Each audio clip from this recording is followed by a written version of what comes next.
আসসালামু আলাইকুম রহমতুল্লাহ আহলান ও সাহলান মারহাবান বিকুম আইয়ুহাল মুশাহিদুন আল কিরাম আতামান্না আন্নাকুম বিখাইরিন বিফাদলিল্লাহি সুবহানাহু ওয়া তাআলা। তো আজকে বরাবরের মতো চমৎকার একটি ভিডিও নিয়ে আপনাদের সামনে উপস্থিত হয়েছি। তো আজকের ভিডিওতে আমি যে বিষয়টি নিয়ে আলোচনা করব সেটি হচ্ছে কিভাবে খুব সহজে পবিত্র কোরআনের ভাষা আরবি ভাষাটাকে আয়ত্ত করা যায়। কিভাবে খুব সহজে আরবি ভাষা শিখে আপনি পবিত্র কোরআনের অর্থকে বুঝতে পারবেন বা অনুধাবন করতে পারবেন। দেখুন, যে কোনো ভাষা শেখার ক্ষেত্রে আপনাকে অবশ্যই সে ভাষার 4টি দক্ষতার উপর আপনাকে ফোকাস করতে হবে। তদ্রূপ আরবি ভাষারও 4টি দক্ষতা রয়েছে। আর সেই দক্ষতাগুলোকে বলা হয় মাহারাতুল ইস্তেমা অর্থাৎ শ্রবণ দক্ষতা। দ্বিতীয়টি হচ্ছে মাহারাতুল কালাম অর্থাৎ কথন দক্ষতা। তৃতীয় হচ্ছে মাহারাতুল কিরাআ অর্থাৎ পঠন দক্ষতা। এবং 4 নম্বর বিষয়টি হচ্ছে মাহারাতুল কিতাবা অর্থাৎ লিখন দক্ষতা।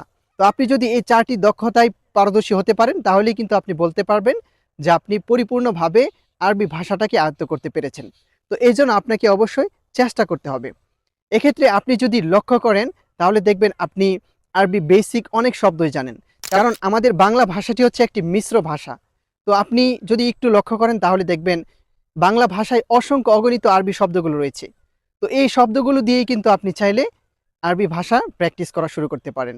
যেমন খুবই পরিচিত একটি বাক্য হচ্ছে কাইফা হালুকা। কাইফা হালুকা আমার মনে হয় এই বাক্যটির সাথে সকলেই পরিচিত। এটির অর্থ হচ্ছে আপনি কেমন আছেন। এর উত্তরে বলতে হয় আলহামদুলিল্লাহ আনা বি খায়ের। আলহামদুলিল্লাহ আনা বি খায়ের। তো এই যে বাক্যটি রয়েছে আপনি এই বাক্যটা দিয়ে কিন্তু প্র্যাকটিস করা শুরু করতে পারেন। তারপর আপনি যদি লক্ষ্য করেন মসজিদ, মাদ্রাসা, মক্তব এই জাতীয় হাজারো শব্দ রয়েছে আরবি, যেই শব্দগুলো দিয়ে আপনি ছোট ছোট বাক্য তৈরি করতে পারেন। যেমন আমি আপনাকে একটি এক্সাম্পল দিচ্ছি। আপনারা হয়তো বা অনেকে হাদা শব্দটির সাথে পরিচিত। হাদা হাদা এর অর্থ হচ্ছে এটা। হাদা মানে হচ্ছে এটা, ইংরেজিতে যেটাকে বলা হয় দিস। দিস এখন মসজিদ শব্দটির মানে হচ্ছে মসজিদ, আপনি তো জানেন। এখন যদি বলতে চান যে এটা একটি মসজিদ, এটা একটি মসজিদ, তাহলে আপনাকে বলতে হবে হাদা মসজিদুন। হাদা মসজিদুন অর্থাৎ এটা একটি মসজিদ। This is a mosque. আরেকটি শব্দের সাথে হয়তো বা আমরা অনেকে পরিচিত, সেটি হচ্ছে বাইতুন। আর এই বাইতুন শব্দটির অর্থ হচ্ছে বাড়ি বা ঘর। এখন যদি আপনি বলতে চান এটা একটি বাড়ি বা এটা একটি ঘর, তবে আপনাকে বলতে হবে হাদা বাইতুন। হাদা বাইতুন মানে হচ্ছে এটা একটি ঘর, এটা একটি রাস্তা। হাদা তরিকুন। হাদা তরিকুন। তো এইভাবে কিন্তু আপনি ছোট্ট ছোট্ট শব্দ দিয়ে ছোট ছোট বাক্য দিয়ে কিন্তু আপনি আরবি ভাষা প্র্যাকটিস করতে পারেন। এভাবে যদি আপনি অল্প অল্প করে প্র্যাকটিস করেন তাহলে কিন্তু একটা সময় আপনি খুব সহজে আরবি ভাষাটা শিখে যেতে পারবেন।